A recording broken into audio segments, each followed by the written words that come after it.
Chapter 7 Two Ceres Lucky's eyes narrowed.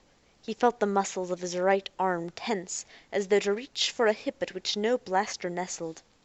He made no actual motion. His voice remained under strict control. He said, "Whose son? What are you talking about?" "I'm sure of it." The hermit leaned forward, seizing Lucky's wrist earnestly. "I knew Lord Starr well. He was my friend. He helped me once when I needed help, and you're his image. I couldn't be wrong." Lucky pulled his hand away. "You're not making sense." "Listen, son, it may be important to you not to give away your identity. Maybe you don't trust me. All right. I'm not telling you to trust me. I've been working with the pirates, and I've admitted it. But listen to me anyway. The men of the Asteroids have a good organization.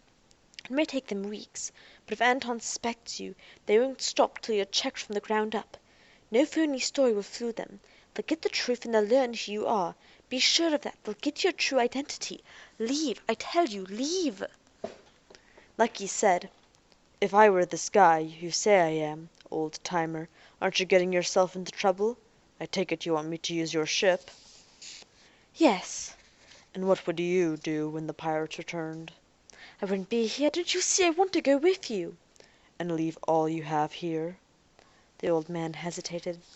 "Yes, it's hard, but I won't have a chance like this again. You're a man of influence. You must be. You're a member of the Council of Science, perhaps. You're here on secret work. They believe you. You could protect me, vouch for me. You would prevent persecution, see that no harm came to me from the pirates. It would pay the Council, young man. I would tell them all I knew about the pirates. I would cooperate in every way I could." Lucky said, "Where do you keep your ship?" "It's a deal, then?" The ship was a small one indeed. The two reached it through a narrow corridor, walking single file, their figures grotesque again in spacesuits. Lucky said, "Is Ceres close enough to pick out by ship's telescope?" "Yes, indeed." "You could recognize it without trouble?" "Certainly." "Let's get on board, then." The fore end of the airless cavern that housed the ship opened outward as soon as the ship's motors were activated. "Radio control," explained Hansen. The ship was fueled and provisioned. It worked smoothly, rising out of its berth and into space with the ease and freedom possible only where gravitational forces were virtually lacking. For the first time Lucky saw Hansen's asteroid from space. He caught a glimpse of the valley of the discarded cans, brighter than the surrounding rock, just before it passed into shadow. Hansen said, "Tell me now, you are the son of Lord Starr, aren't you?" Lucky had located a well-charged blaster in a holstered belt boot. He was strapping it on as he spoke. "My name," he said, "is David Starr. Most people call me Lucky."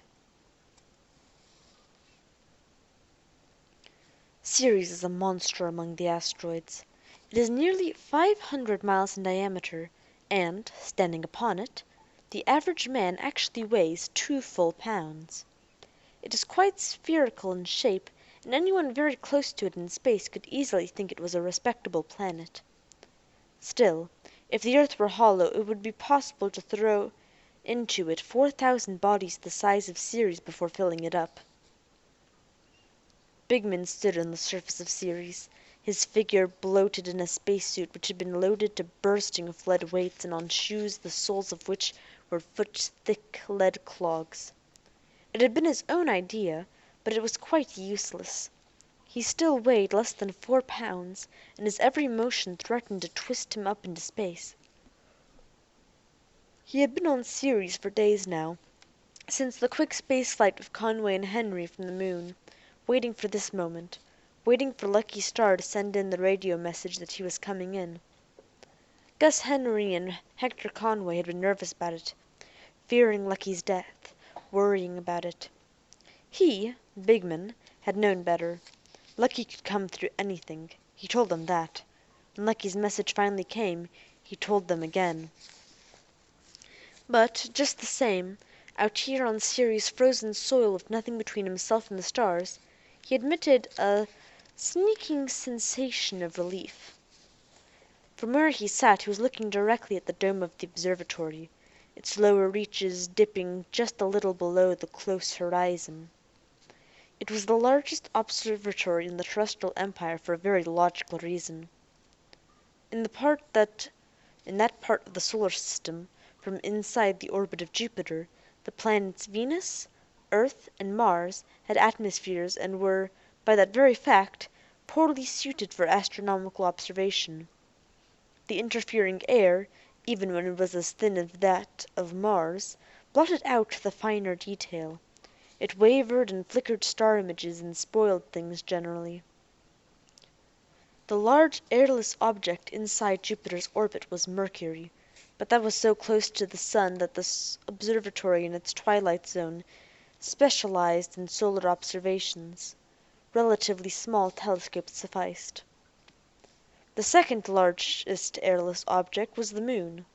Here again circumstances dictated specialization.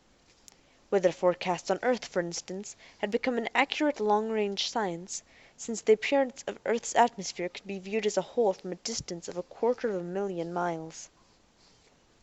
And the third large airless object was Ceres, and that was the best of the three.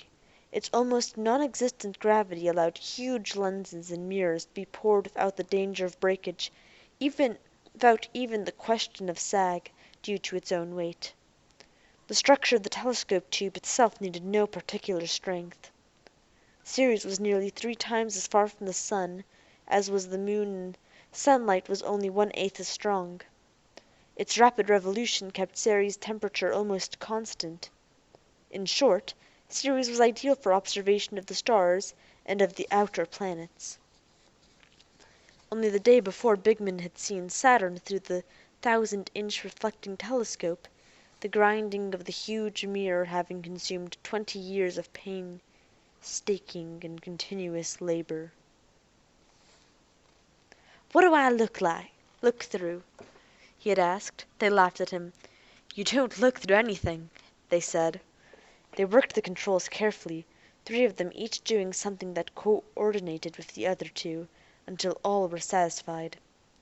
The dim red lights dimmed further, and in the pit of black emptiness about which they sat, a blob of light sprang into being. A touch at the controls and it focused sharply. Bigman whistled in his astonishment. It was Saturn! It was Saturn, 3 feet wide, exactly as he had seen it from space half a dozen times. Its triple rings were bright and he could see 3 marble-like moons. Behind it was a numerous dusting of stars. Bigman wanted to walk about it to see how it looked with the night shadow cutting it, but the picture didn't change as he moved. "It's just an image," they told him. "An illusion. You see the same thing no matter where you stand." Now, from the asteroid's surface, Bigman could spot Saturn with the naked eye. It was just a white dot, but brighter than the other white dots that were the stars. It was twice as bright as it appeared from Earth, since it was 200 million miles closer here. Earth itself was on the other side of Ceres, near the pea-sized sun.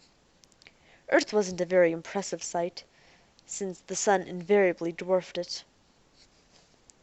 Bigman's helmet suddenly rang with sound as the call flooded his left open radio receiver. "Hey, Shorty, get movin', there's a ship comin' in."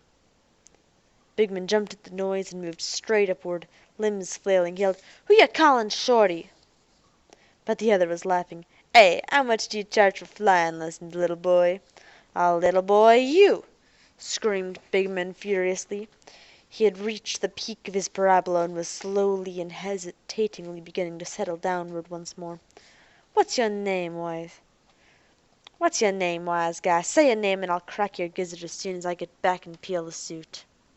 "Think you can reach my gizzard?" came the mocking rejoinder, and Bigman would have exploded into tiny pieces if he had not caught sight of a ship slanting down from the horizon. He loped in giant clumsy stride about the leveled square mile of ground that was the asteroid spaceport, trying to judge the exact spot on which the ship would land. It dropped down its steaming jets to a feather touch, planetary contact, and when the airlocks opened and Lucky's tall, suited figure emerged, Bigman, yelling his joy, made one long leap of it, and they were together. Conway and Henry were less effusive in their welcome, but no less joyful.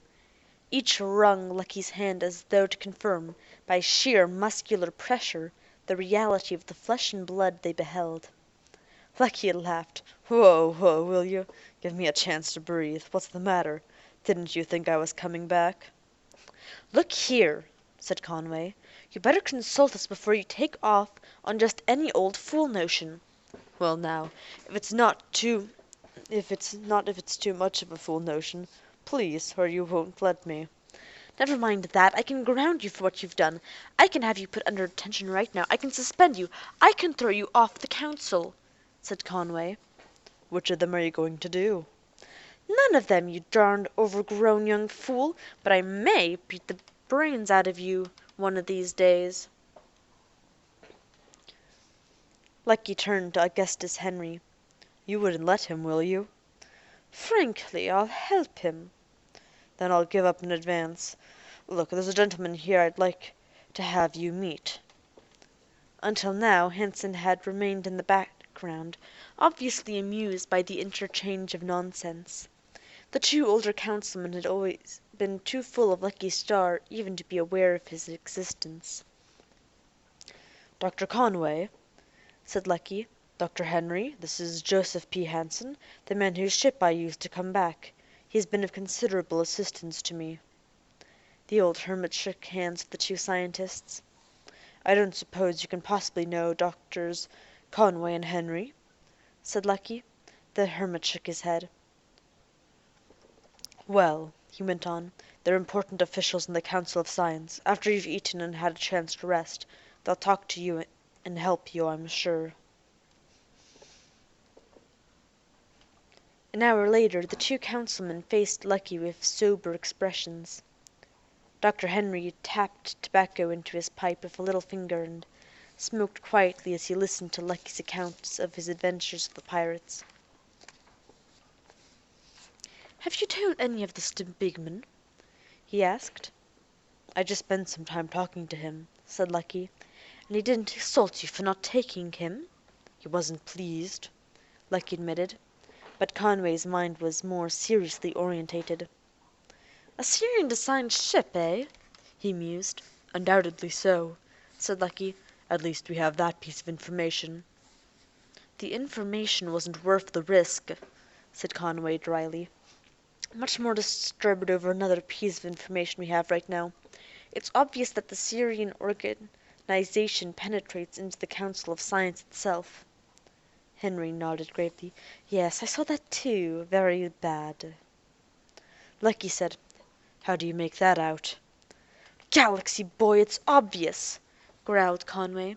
"I'll admit that we had a large construction crew working on the ship, and that, even with the best intentions, careless slips of information can take place. It remains truth, though, that the fact of booby trapping and particularly the exact manner of the fusing were known only to the council members, and not too many of those. Somewhere in that small group is a spy. Yet I could have sworn that we were all faithful." He shook his head. "I can't believe otherwise." "You don't have to," said Lucky. "Oh, and why not?" "Because the Syrian contact was quite temporary. The Syrian embassy got their information from me."